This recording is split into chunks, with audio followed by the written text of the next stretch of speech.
Hey everyone, thank you so much for bearing the winter weather and making it here to our 2025 meeting. We're going to call the meeting to order and we'll start with roll call. All right, right before we go into roll call, I'm just going to do a couple of quick announcements. One would be we do have Lex TV recording our meetings to help us with taking meeting minutes. So when you speak, please try to use one of the microphones. If you are at a table where you did not have a microphone available, definitely raise your hand and Marissa will help and we'll get a microphone to you. We've got the desktop ones as well as a standard floating microphone that we can pass around. We want to make sure that everybody would be able to hear you in the room as well as in the official recorded minutes. Also, there is a sign-in sheet up at the door.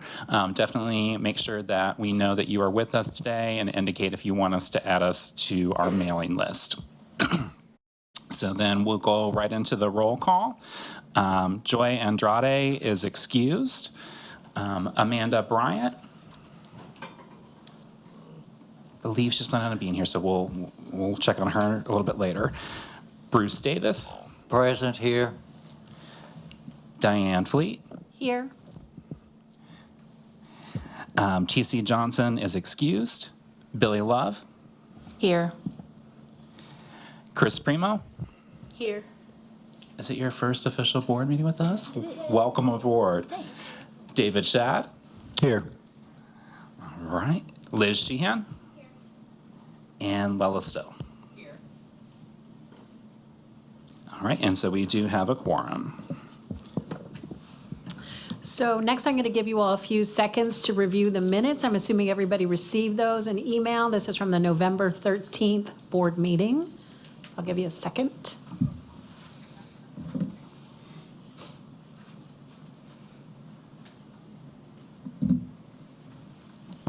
And just to reflect on the meeting minutes, Amanda Bryan is present.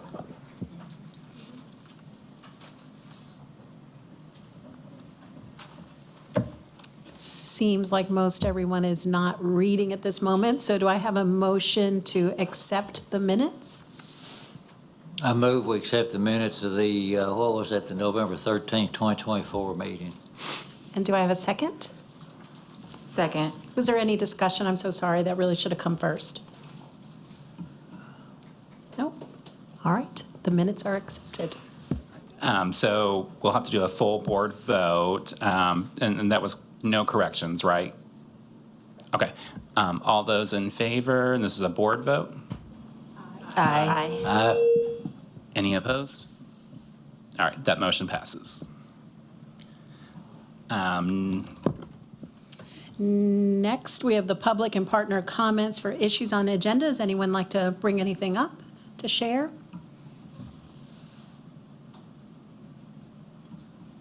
I don't know if this is on the agenda, but how did the vigil go for the memorial? It was a relatively small turnout, probably similar to last year. We're still struggling to get a large presence of persons with lived experience. We did have a few individuals join us. We did have several providers and community members. Definitely think that moving indoors is definitely something that would help us continue to expand the attendance of that. All right, if there's no other public comment for issues on the agenda, we'll move to the Data and Systems Integration Committee report. Joy Andrade was unable to be with us today, but she did provide me with a report out that I'll give on her behalf.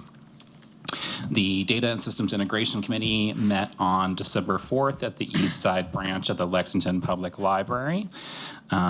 Meeting minutes for the October 2nd meeting were approved. The topics of discussion were the 2025 Lex Count methodology, HMIS data standards, and the housing triage system. First, from Marissa Webb, we had information provided regarding the Lex Count methodology, including soliciting feedback from members in attendance.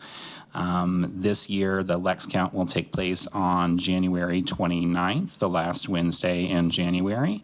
We're hoping to have a similar level of volunteer participation as last year when we had over 250 volunteers. At the December 4th meeting, we were still looking to explore what exactly our youth count would look like. So we went ahead and brought to the membership the methodology without inclusion of participation from Fayette County Public Schools. So this won't be reflected, but they have told us since that they have an intern who's going to be able to help us take a look at Fayette County Public School students that would be designated as McKinney-Vento and help us to capture some information about where they are staying on the night of the count so we can do some comparisons between the Department of Education and the Department of Housing and Urban Development's definitions of homelessness and how those would align on a single point in time.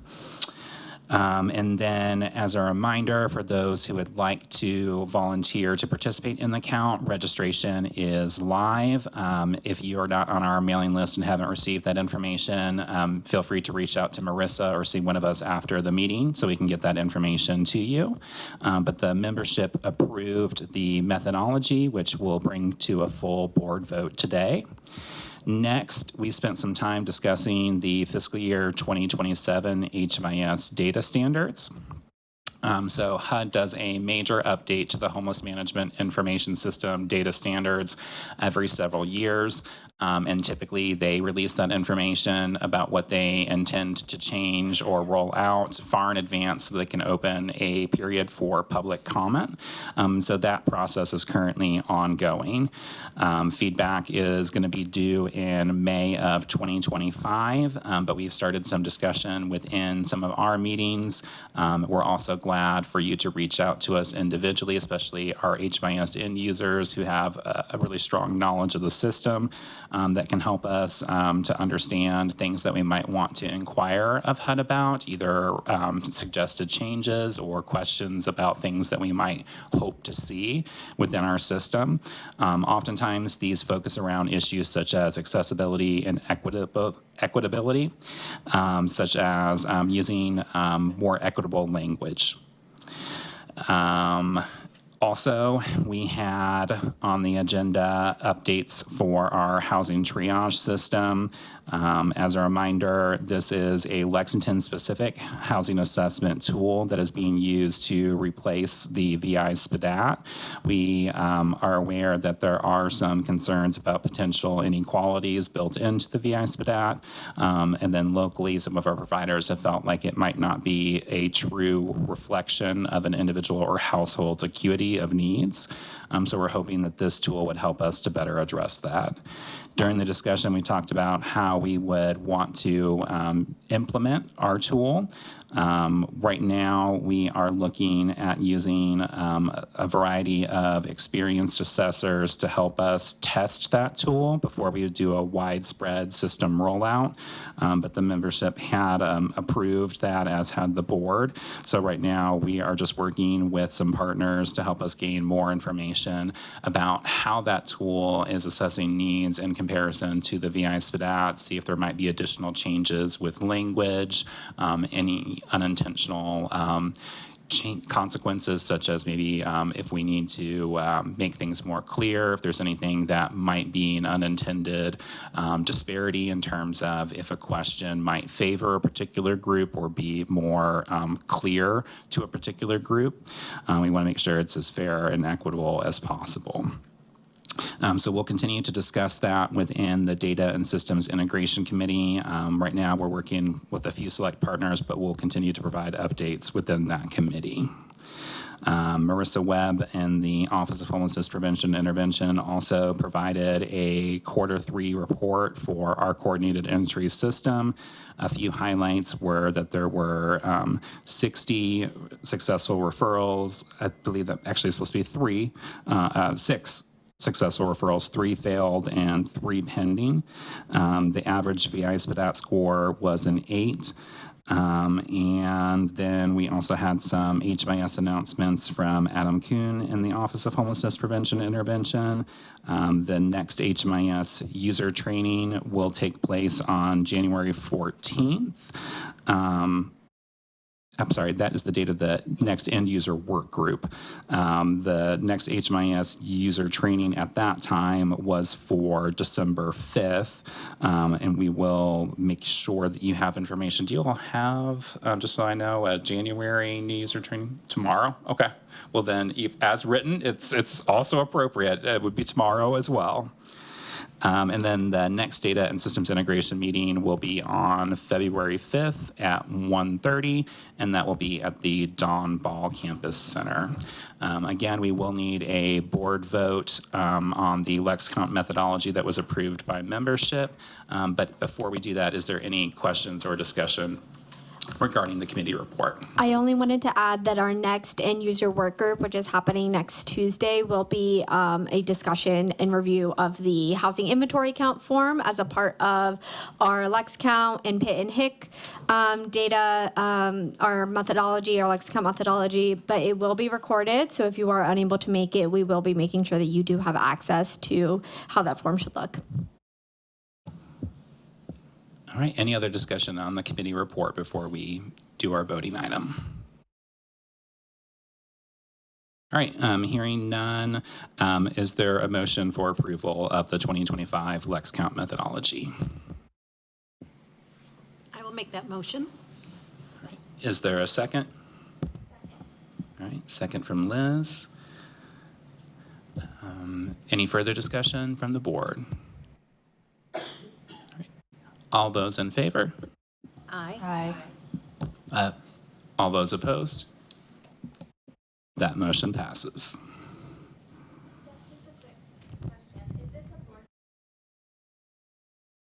It is indicated as a COC vote, but it should be a board vote. I'm sorry. The only full membership vote should be the COC governance charter. I will make sure to put a revised agenda with the meeting minutes. My apologies. This was me on vacation brain trying to turn this out. Want me to do it? Yeah. Okay. And so next, we have Program Performance Evaluation Committee report with Councilperson Liz Sheehan.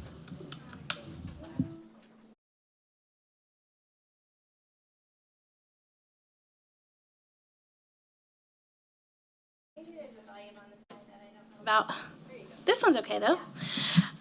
Okay, so we had our meeting on December 11th, 2024 at 1:30 at the East Side Public Library. We started with welcome and introductions, followed by approval of the meeting minutes from the October 16th, 2024 meeting, and those passed without dissent. We had 3 program reviews. The first was Arbor Youth Services, the Rapid Rehousing for Youth program. Some of the discussion during that presentation was around factors impacting the time between enrollment in the program and move-in. And Jeff mentioned to the group that he has a list of partners to help with matching clients to housing for our housing providers.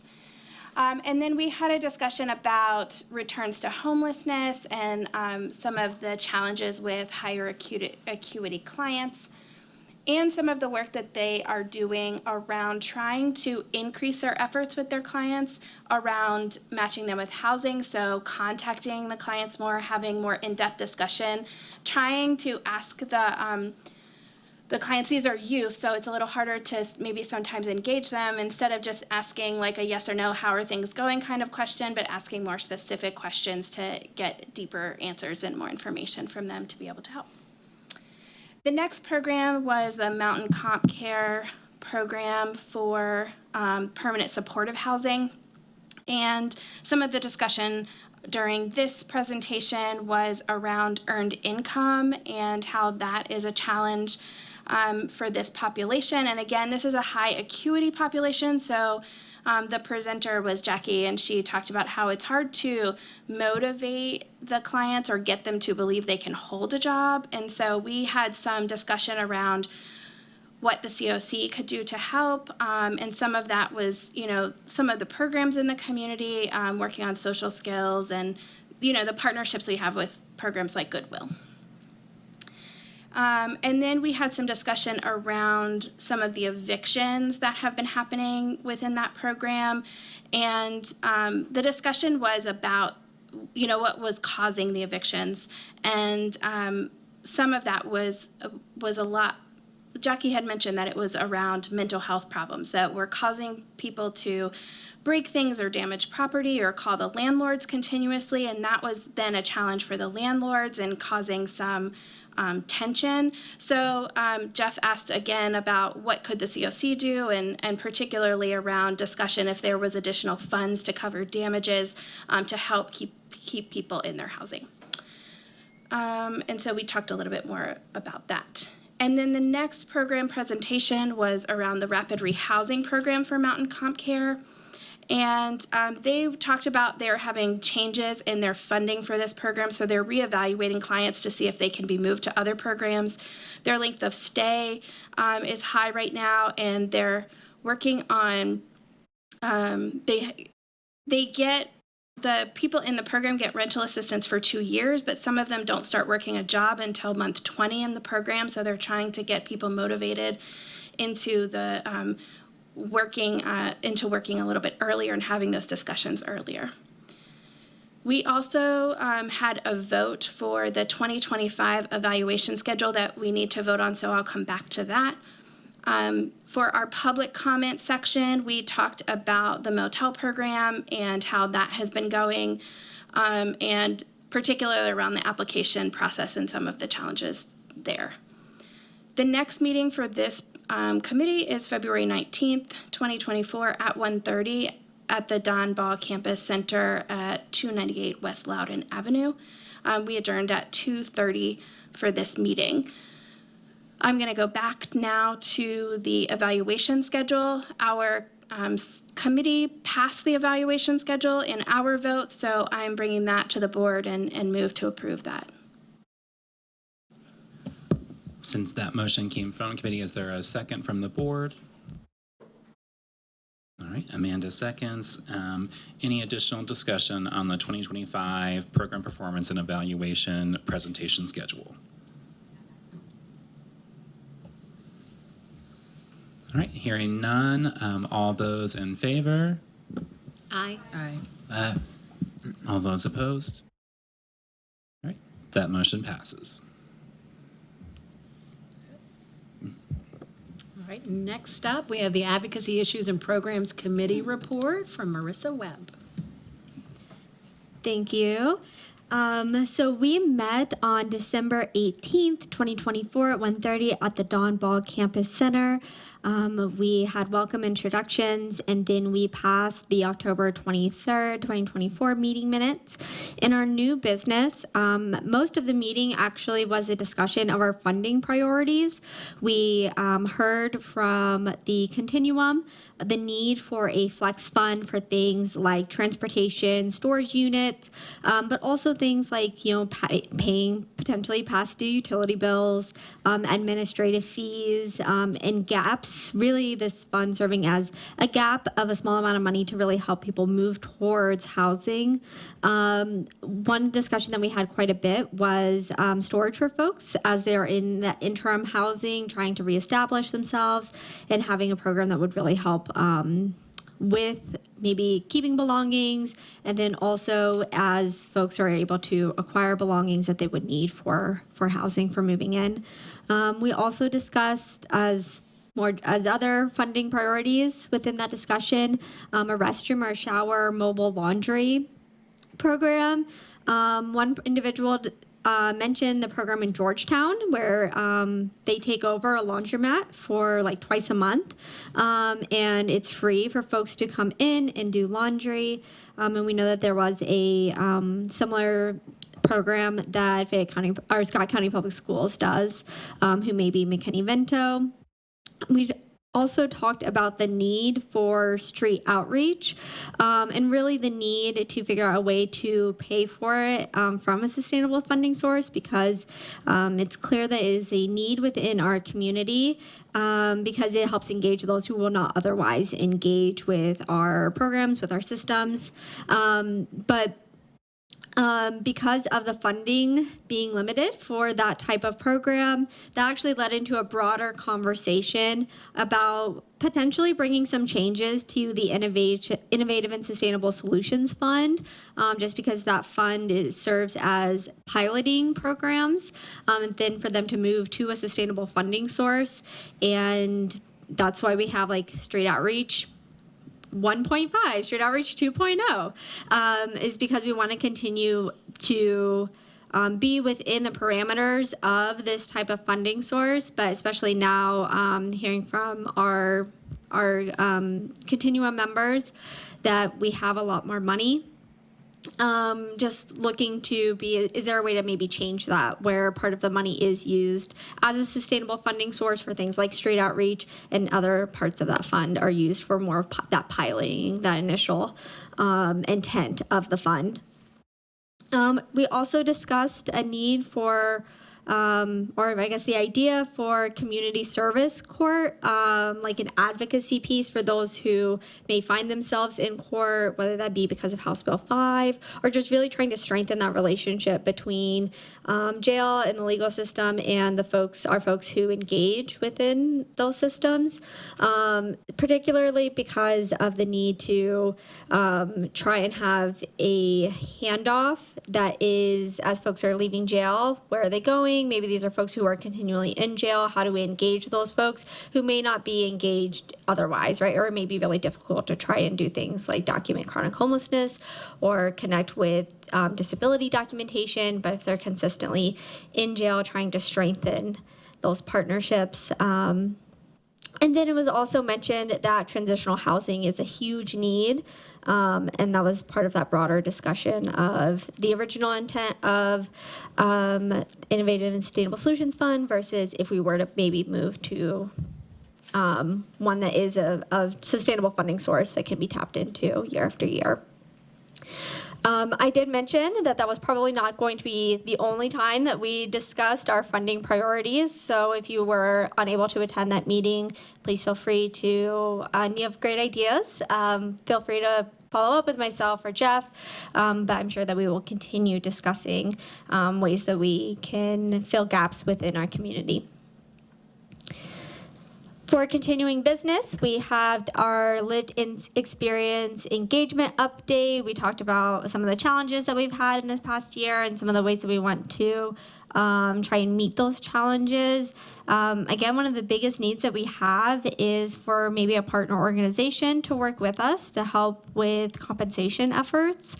We feel like that would really help with that population and engaging that population.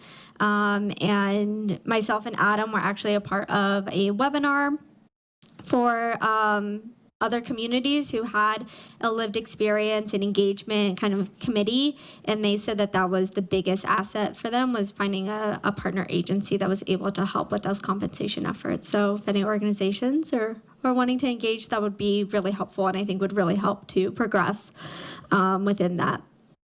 We also discussed our program standards updates. With everything going on, we did not have any program standards to vote on, but we should have some to review and vote on for next advocacy meeting. And you should be expecting to hear from myself for those updates if you were a part of those program standards discussions. And then lastly, our next meeting is February 26, 2025, 1:30 at the Dawn Ball Campus Center.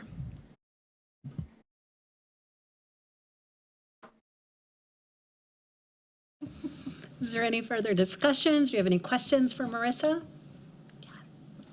I just want to, I'm not on that committee, but from a council perspective, I want to indicate my support for for any help I can give in the restructuring of the funding model, if we need that from a policy perspective that has to go through council, and then also the community service program that you discussed. Thank you. We really appreciate it. I'm sure we'll be in discussion and talks about how we can progress that forward, because we had a lot of support for it. Anyone else? All right. I'm going to introduce you now. Now it's your time. So next we'll go to encampment SOPs and review report. Review the report with Jeff Herron. Thank you. So as several of you probably know, we tend to not do a lot of encampment removals during inclement weather over the winter months and over months that we might have extreme heat because we recognize the challenge for people to relocate under those conditions. So you'll see a pretty brief report. We've had only one additional encampment that was worked since we last met. That was a location approximately at Reynolds Road and New Circle. Code enforcement notified the OHPI of activity on September 26th.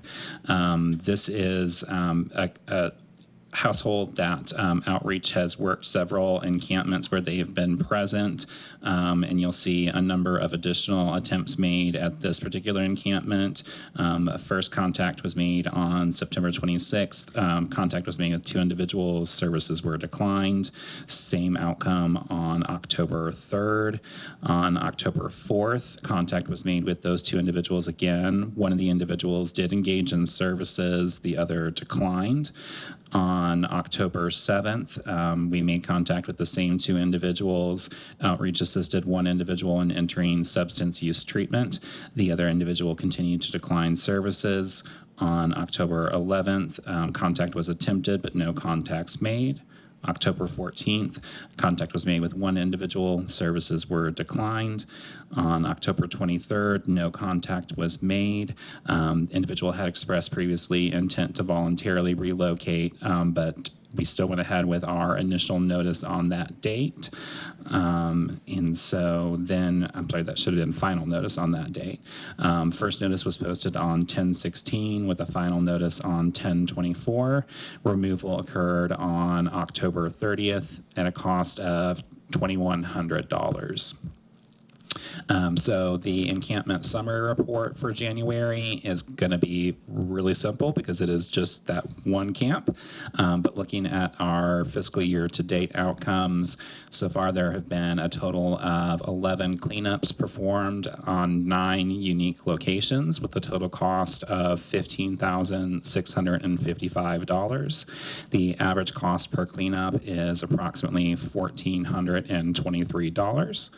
Of those camps that we have worked on, 8 of those involved no contact and no signs of an active encampment. 5 of those cleanups were performed on emphasis areas, and there were only 2 locations where contact was made, and that contact was with 3 different individuals. 1 engaging in services and 2 declining or voluntarily relocating. Any questions on this month's encampment report?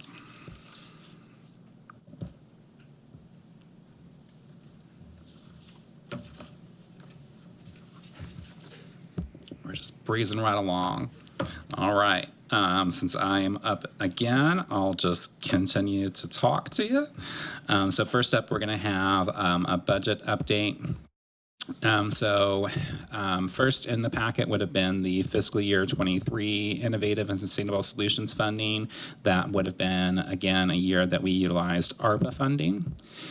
This will be the last time that you will see this particular spreadsheet, as we had, I believe, 17 cents that was remaining that I folded into a purchase of some bus passes for our winter shelter. So that is going to bring us down to a balance of 0.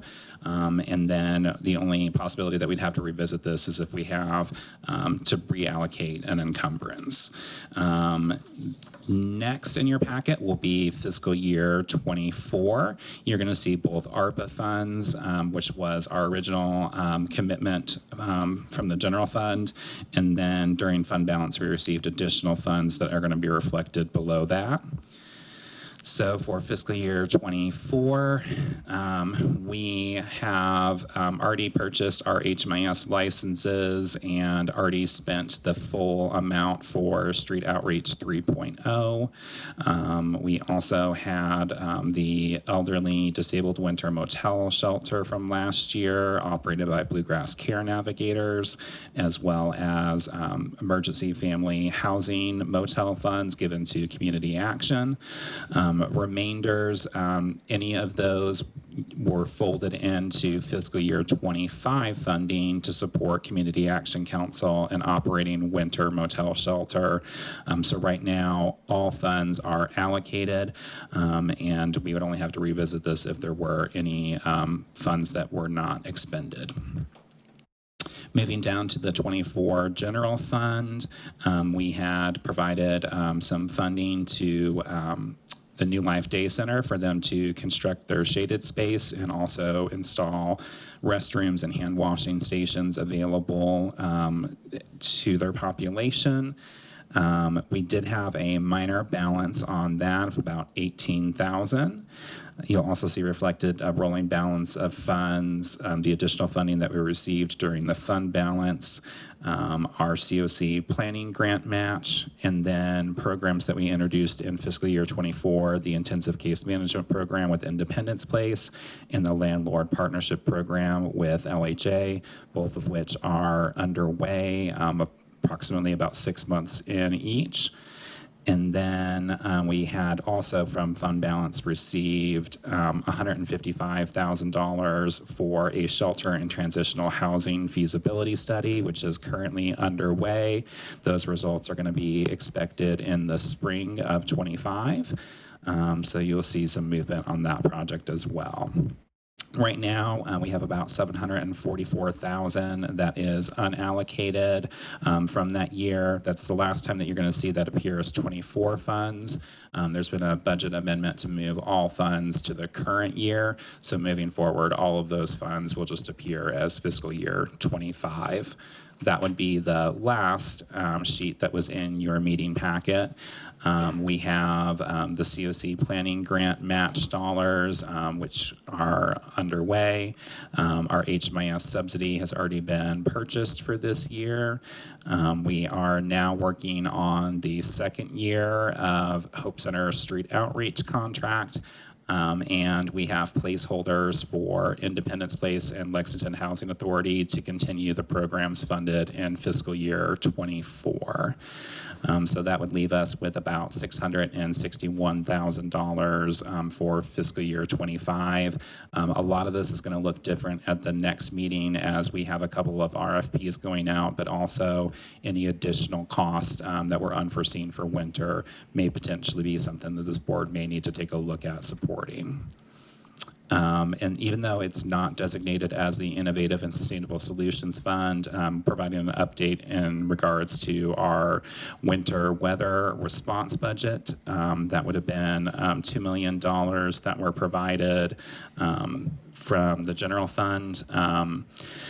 Much that is going to the expenses of hotel rooms to facilitate the programs, as well as security and food.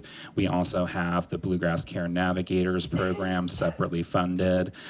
So right now we have all of those funds just about in contracts, except for some funds that are not going to directly appear as being tied to one of those hotels or vendors, but that's to help us with any additional costs that we would have for the winter. We've already had several things that we've had to kind of make plans for. So again, that one will also look much different by the next time that we meet and we're further along in the season. Were there any questions from the board regarding the budget update? Yeah.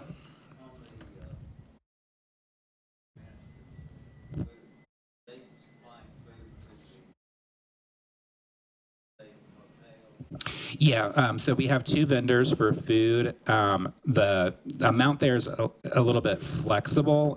The main contract that we have is for $425,000, and that's going to be with Employment Solutions. They are providing 3 meals daily to the participants that are in hotel. We have a capacity of about 190 individuals, and we're operating for a period of about 5 months. So cost per meal on that is actually incredibly low. Council had asked us to take that back to a request for proposals, and we had some additional vendors. may still have the notes on my phone as terms of how that actually broke down in cost, but Employment Solutions continued to be the low bidder on that project. And then we also had the Inner City Breakthrough Ministries. They are filling in on Sundays.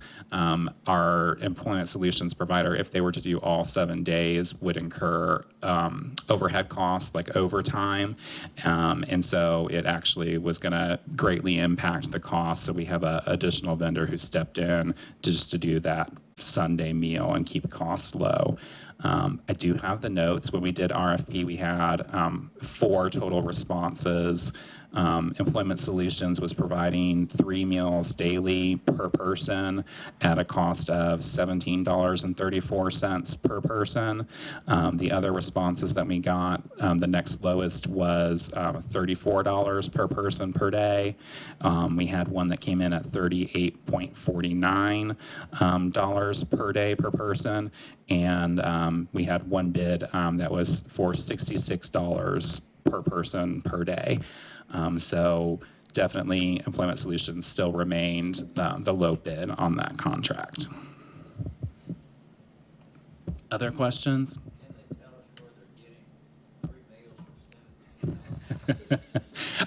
I'll be transparent. They're not all the meal, like the breakfast meal is going to be a little bit lighter. It's going to be items like a fruit, a granola bar, a yogurt, and then there's going to be a slightly more substantial lunch and dinner meals. They're not going to be feasts by any stretch of the imagination, but it's definitely taking care of the individual needs. And we have some providers that are also doing some stuff like providing some snacks and things to supplement. Definitely was surprised that they could get it that low, but I was also as equally shocked at the $66 per person per day quote. On that one, like the cost for, I think the dinner meal was something like $30 per person per day. And I was like, oh, okay. So Employment Solutions definitely doing great for us, and they've been really supportive of trying to do a lot of things. If there's ever any concerns, they'll bring replacement meals out for us. They sent some items for the holiday treat for everybody. So definitely been a great partnership. Any other budget questions? Does that continue to be a capacity motel program? So we continue to run at capacity. One of the challenges that we have in operating in motel is, last year we had the Hope Village with Hope Center as the operator, who I think is definitely probably more flexible on certain rules or issues. So unfortunately, we have had some folks departed from hotel, but pretty much that's the only time that we have vacancies is when someone would leave our program either to permanent housing or removed for rule violations. And then we are going to our pool of applications, looking at our priorities and making an alternate referral to fill that space. So right now, we probably have around 175 out of 190 capacity, and we're continually moving more folks in through this week to try to get all of our available beds filled. How many people are on like the waiting list? I would say there's probably between 100 and 150 persons that would be eligible for the program that remain on a wait list. We are seeing some applications that have self-resolved, some that don't meet the criteria in terms of having some kind of housing or shelter that's available to them. But Marissa may be able to add more. I also will say that we have a lot of duplicates. Like just yesterday, somebody had reached out about a client and they had, I think, like 3 applications that they had put in. So when looking at the raw number is pretty large, but that is including our folks who have moved into shelter, our folks who potentially moved into shelter and then were asked to leave shelter, as well as all of our duplicates as well. And then we do ask that when we are sending out referrals, that providers double check and make sure that folks are truly eligible for the program before trying to move forward. This isn't a question necessarily, but I was just wanting to put out a comment that we are both not here with a certain organization. We're just letting you guys know that we are wanting to get involved in like street advocacy and like collaborations and whatnot. So whatever you guys are helping with or like providing the homeless people and whatnot with, like we are most definitely willing to like help as far as like what we're capable of doing right now. So like I said, we aren't like part of like an official organization or anything, but it's like for now we're just trying to put our foot in the door as far as like helping the community and whatnot. So yeah, that's all I wanted to say. Well, definitely appreciate you guys joining us today. And if you have time, I'd be glad to stay for a couple minutes after the meeting just to learn a little bit more about who you are and what you're doing and ways that we might be able to work together. Any other questions regarding the budget? All right, then the next item that we would have under this section of the agenda is going to be the COC governance charter. Many of you will remember that when we looked to revise this to ensure that we were in compliance with HUD standards and expectations regarding a COC governance charter, where our board is dual designated, being both an LFUCG board and our local continuum of care board. This document is kind of what helps us to merge those two and ensure that we are in compliance with all of HUD's regulations. When we drafted that, we did include in here that the membership will vote every January to reestablish this office as a COC lead agency, but also to make sure that we are continually looking at this document and updating it to ensure that we are in compliance. And for example, when we do our annual COC application, that we are able to produce a governance charter that's reviewed and approved annually. So there's going to be two components here. One is going to be a full membership vote to go ahead and adopt the charter and to go ahead and signify that we are choosing the Office of Homelessness Prevention and Intervention to remain as the COC lead. The other component here is that we also would have election of our board chairs. I'll go ahead and let you know we can kind of do that all as one unless there's considerations about separating them out.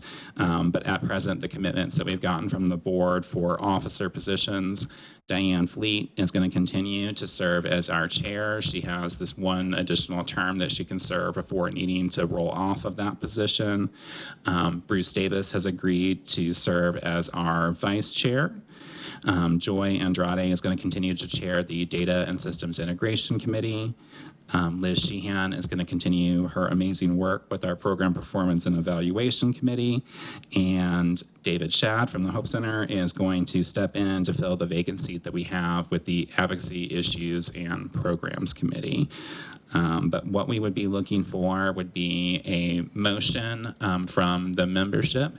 There would be one vote per member organization, but definitely before we would do so, if there's any discussion or questions, glad to speak to that.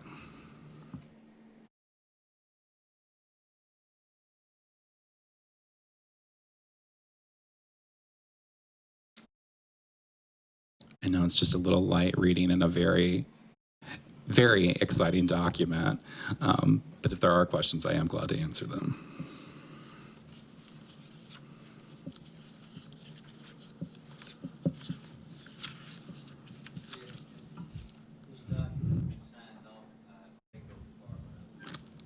Yeah, our law department helped us in drafting this document when we were looking at the kind of point that we were at where we were more, our governance charter was more in line with what LFUCG would do for a board versus there were a couple items where we didn't fully match up with what the COC needed to have per regulation. So they helped weed through all of those regulations and help us to marry the two.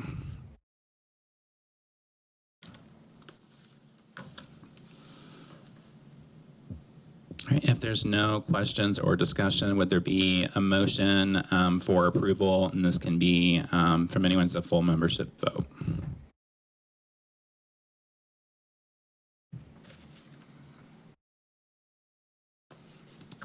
Can I make that motion? I will make that motion. All right, is there a second? All right, and so full membership vote. All those that are in favor, please say aye. Aye. Any opposed? All right, then that motion would pass as well. That's going to bring us down to a reminder of our next meeting, and that will be on March 12th at 1:30 here in the third floor conference room of the Phoenix Building. If you have not already received it, we've sent out a couple times our meeting schedule for the year by email. It's also available on LFUCG's website as well as the Lexington Homelessness website. I think on the Lexington Homelessness website it appears in a couple of places, but one would be the resources for partners section. But I think there's also in the who we are section some information such as our meeting schedule. All of our board meetings will take place in this room. Last year we had the very confusing changes where 2 of our meetings took place in the council chambers and we had people show up at the wrong location. So glad we got this room for the whole year. And then all of our committee meetings are going to be hosted at the Don Ball Campus Center. That brings us down to other issues for public sharing, for issues not on the agenda. I know we had at least a couple of people who are new to us, and definitely welcome them if they want to introduce themselves.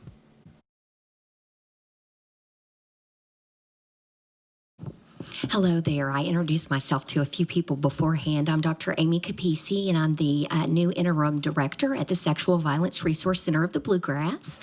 And I'm coming to you straight from many years as a social work professor at Western Kentucky University. And also, I've always maintained work in the field. So I'm excited to be in this position and excited to regularly attend meetings. And this is Samantha, and she is one of our regional coordinators, and she's shrinking back like I didn't know I was going to have to talk. But she covers Fayette County, Scott County, Harrison, and Nicholas counties. And so she goes to those counties as well. So I'm excited to be here, and I'll come around and say hello to some of you afterwards to make some connections. Thank you so much. Thank you for being here. We're really excited that you guys want to be at the table. And I will say we have 2 Hilltoppers in my office, myself and Marissa. And my commissioner, Charlie Lanter, is also a Hilltopper. So we've got a lot of WKU in the house today. Any other issues in public sharing for issues not on the agenda?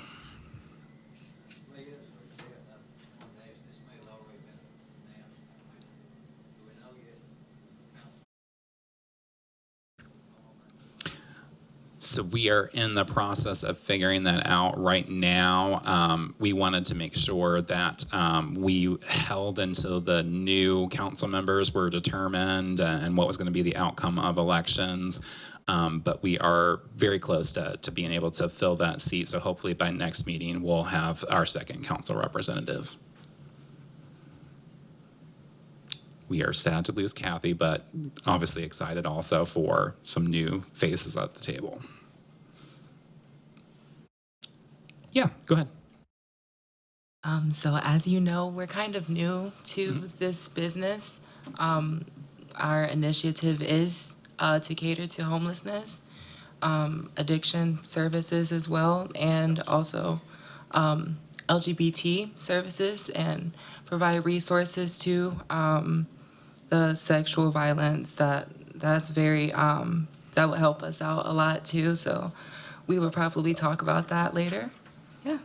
But also we would be interested in also helping pets as well. We do have a pet sitting service. Well, we'll probably talk about that another time. But Yeah, we would just kind of like, we could use a lot of help with our organization currently. And we don't mind collaborating as well. So, we're just basically here just to hear everybody out, like listen to everybody else's views and opinions and facts. But only all we're just here just to see what we can do personally. It's I know we're not again a official organization yet, but anything as far as street advocacy, passing out Narcan, blessing bags, we're about all of that. So Yeah. again, where our name is healthy, but it's not official. So we're just wanting to put everybody out there just to let everybody know that we're always here to help, and whatever we can do, whatever is, nothing's too big or too small of a Yes, job. intentionally, we are here to engage in networking as well as listening to everyone else's plans and hopefully collaborate in the future. Yeah. Yeah, that's- Definitely glad that we have more people at the table that are interested in this work and making a difference. I mentioned that our meeting schedule is available on our Lexington Homelessness website, but we can also get that to you directly. Hopefully, if you signed in at the sign-in sheet and included your email address, we can also get you onto our mailing list if you have a desire, so you'd receive all notifications from my office. Oh, yes, we would love that. Awesome, and we'll chat more, I'm sure. Yes, thank you. Anybody else have announcements or public sharing?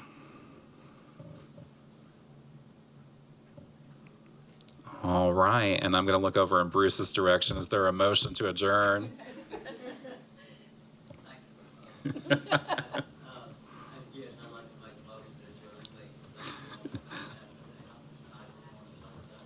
Yes, I really greatly appreciate everyone being here today, especially my board members who helped me reach a quorum. So thank you.